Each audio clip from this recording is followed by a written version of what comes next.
menimbang 5 gram gula, kemudian dilarutkan ditulis 100 air, gitu ya.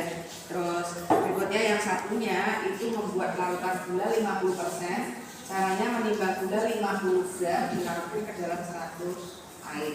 Tapi waktu ujian praktikum kamu tidak usah repot-repot membuat larutan ini, cukup menakar saja pakai beker gelas, gitu ya.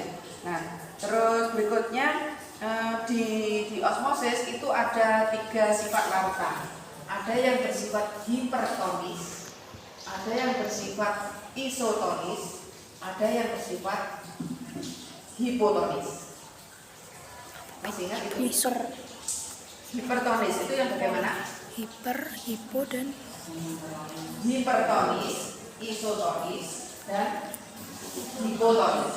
Nah, seperti ini yang larutan gula 50%. Ini sifatnya bagaimana?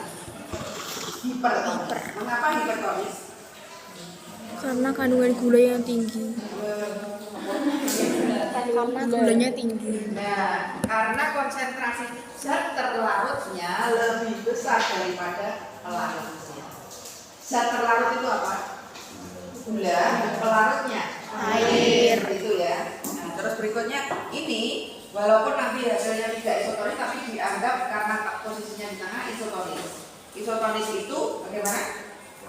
Pelarut dan terlarutnya Sama. seimbang. Kemudian ini adalah larutan yang hipotonis. Hipotonis itu pengertiannya antara zat zat terlarutnya lebih kecil daripada zat pelarutnya. Di mana zat pelarut itu adalah air dan terlarutnya adalah gula itu. Nah, sudah seperti itu ya. Nah, terus kembali lagi ke konsep osmosis tadi. Osmosis tadi itu adalah pergerakan molekul air saja. Jadi yang bergerak air saja. Molekul air. Ini konsentrasi airnya tinggi atau rendah? Tinggi.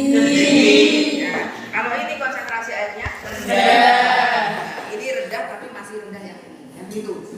Konsentrasi airnya rendah. Nah, sedangkan ini mengapa disuruh membawa kentang? Kentang itu sebagai perwakilan sel tubuh. Gitu. Sel tubuh kamu sudah mengamati kemarin ada akar, batang, daun. Ya. Bisa membayangkan bentuknya sel itu seperti apa? Setidaknya membayangkan sel parenkim yang bukan sel besar. Jadi buah itu juga parenkimnya besar-besar karena dia fungsinya untuk menyimpan cadangan. Nah, ini sel. Di dalam sel ini adakah airnya? Nah, konsentrasinya misalnya dengan ini gimana? Antara lingkungan dengan di dalam sel. Lingkungan. Nah, jadi yang dibandingkan itu larutan atau air yang ada di dalam selnya tumbuhan dan air yang ada di lingkungan itu tinggi di lingkungan. Bergeraknya konsentrasinya dari tinggi ke rendah atau rendah ke tinggi? Air itu bergeraknya dari mana? Tinggi ke rendah. Selalu, walaupun apapun, molekul apapun yang bergerak itu pasti dari konsentrasi tinggi ke konsentrasi rendah, gitu ya. Jadi misalnya sel ini dimasukkan ke dalam lingkungan air, airnya bagaimana? Bergeraknya dari lingkungan masuk ke sel atau dari sel keluar ke lingkungan? Masuk ke sel.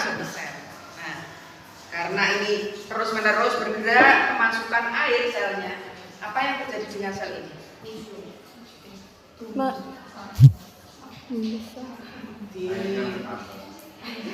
Nah, yuk, karena kemasukan air kan selnya airnya bertambah, gitu. Selnya itu bertambah airnya. Iya. Terus apa yang terjadi dengan sel ini? Mengembang. Terus menerus mengembang. Terus misalnya terus begitu, bagaimana? Apa yang terjadi?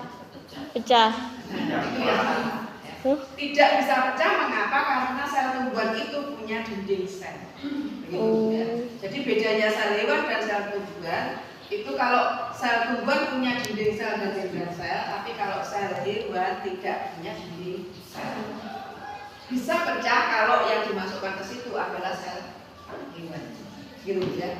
Jadi bedanya sel tumbuhan dengan sel hewan, kalau sel tumbuhan dimasukkan ke dalam lingkungan yang hipotonis, dia akan mengalami apa? Kan mengembang itu jenenge kan medentang lho ya. Terus-terus kan medentang lho, gak iso pecah.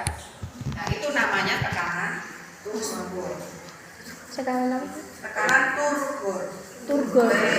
Turgor. Turgor. Nah, ya. Wes. Itu artinya sel tumbuhan dimasukkan ke dalam lingkungan yang hipotonis itu mengalami tekanan turgor.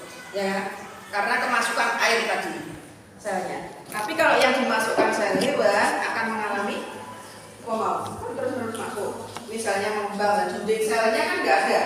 Akhirnya beda nih. Pecah. Mengalami lisis. Kalau sel hewan ada bedanya toh? Iya. Nah, sel tumbuhan dimasukkan ke dalam lingkungan yang hipotonis mengalami tekanan turgor, tapi kalau sel hewan yang dimasukkan ke hipotonis mengalami lisis. Yes, ya. Nah, kita bandingkan saja yang ini kita buka. Sekarang nah, dengan sel hewan dimasukkan sini. Karena nggak punya dinding sel, maka selnya bagaimana? Menjirut. Mengkerut. Nah, mengkerut itu istilahnya namanya mengalami krenasi. KRENASI, krenasi.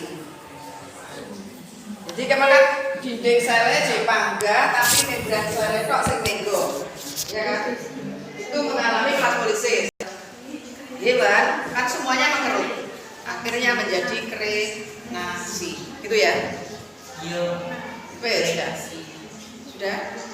Jadi yang harus dipahami ada hipotonis, isotonis, hipertonis. Nah, keadaannya sel tadi bagaimana? Airnya yang di dalam sel ini masuk atau keluar, tergantung lingkungannya, gitu kan? Nah, tergantung konsentrasi airnya. Jadi yang dimaksud pergerakan dari konsentrasi tinggi ke rendah itu yang tinggi tetap airnya, gitu ya. Misalnya saya mengatakan begini, osmosis, definisi osmosis. Definisi osmosis adalah pergerakan molekul air dari konsentrasi hipotonis ke hipertonis melalui selaput semi permeabel. Betul apa salah? Hipotonis ke hipertonis. Kamu harus membandingkan konsentrasi airnya. Nah, mengapa benar? Karena hipotonis itu konsentrasi airnya tinggi, sedangkan hipertonis itu konsentrasi airnya rendah. Gitu. Jadi konsep dasarnya osmosis itu yang bergerak airnya saja, gitu ya, airnya saja. Terus berikutnya alat beda dengan fungsi, nanti keterangannya seperti nanti. Alat dan bahannya ini cara petri. Berikutnya peloba gabus. Berikutnya ada pinter, tahu ya. Penggaris juga tahu. Penset. Terus neraca. Terus berikutnya tapu ukur atau gelas ukur. Ada skalanya. Yang ini beker gelas, yang ukurannya 1000 mg. Yang ini beker glass, ukurannya 1000 mg. Nah, di neraca itu ada labelnya seperti ini, tapi kita nggak menggunakan karena biasanya cuma gram saja. Terus tempatnya spesimen juga sering tidak digunakan karena kalau menggunakan tempat spesimen itu diletakkan menambah mutu. Nah, berarti caranya tahu beratnya spesimen harus dikurangi, gitu kan? Ya, gambarnya kan hendaknya itu dikurangi ini, malah betul-betul tidak. Terus ini neracanya pakai digital, satu anak yang satu menggunakan neraca. Buka. Ini tempatnya meletakkan benda, pakai timbul itu nih. Diletakkan saja di meja, nggak usah dipegangi kalau ini. Letakkan saja di meja. dia buatnya tambah. Oh. Terus caranya menyalakan bagaimana? Menyalakan cukup ditekan huruf I. Ya. Terus dibiarkan sampai menunjukkan 0,0. Baru oleh di kayak gini.